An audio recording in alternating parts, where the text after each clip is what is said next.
Alright friends, this is 341, as you can see, Union Avenue. This used to be Madison Cadillac. Doesn't look like much, but I'm going to show you something that I think is interesting, something I was able to find.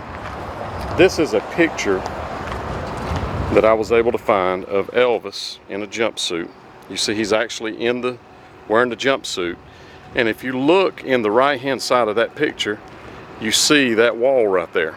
This wall's been since torn down, and they've also turned the parking places this way, where back then you can actually see the line right here. This was the line in the picture. It was right there. The line is somewhat still there, but you can see Elvis almost stepping on that line. And this block right here is in the picture as well. So he was right about here, real close to it, based off of the line. Actually, maybe a little bit closer to the line, right about here when somebody took his picture. And you see that right there. You can see my foot right by the line, and he's coming out of there. So this is where he would pick his Cadillacs up at. So there you go, friends, a glimpse of the King.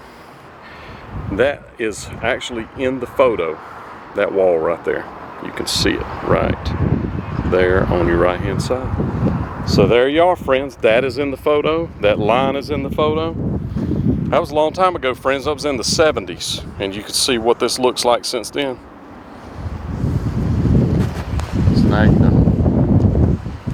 So friends, using my Matlock-like research skills, I looked up to see when Elvis wore that particular jumpsuit, which is called the Silver Phoenix jumpsuit.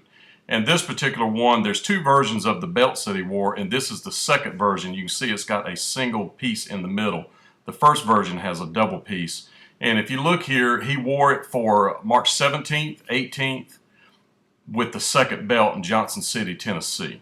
So I have to assume that he used that he was here at this dealership to pick up a car and going straight to the airport and flying to Johnson City. I don't think they would drive that far, especially not wearing the suit. But that is what I concluded, that this was him heading to Johnson City, Tennessee, one of those two dates. I would assume the first date. And this is how close you can see the dealership here, and you can see the Peabody downtown right there. First Tennessee building, that's downtown Memphis. And I'm sure it looked a little bit different than it does now, but that was definitely the spot. You can even see the line right there. There it is, folks.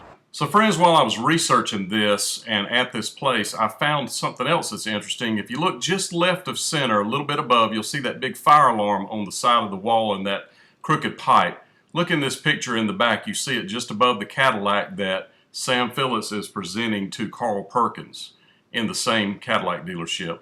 You see it right there to the left, and it had a service entrance above that rolling up door. Just another little tidbit for you Elvis and Memphis music fans. So friends, I wanted to point out who all's in this picture. Of course, Elvis. Then there's Linda Thompson, who incidentally married Bruce Jenner.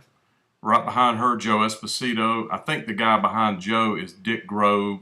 I think that is Jerry Schilling with the brown pants in the front. And I think the other guy, somebody works at the dealership. And that jumpsuit is blue, although it looks black in this picture.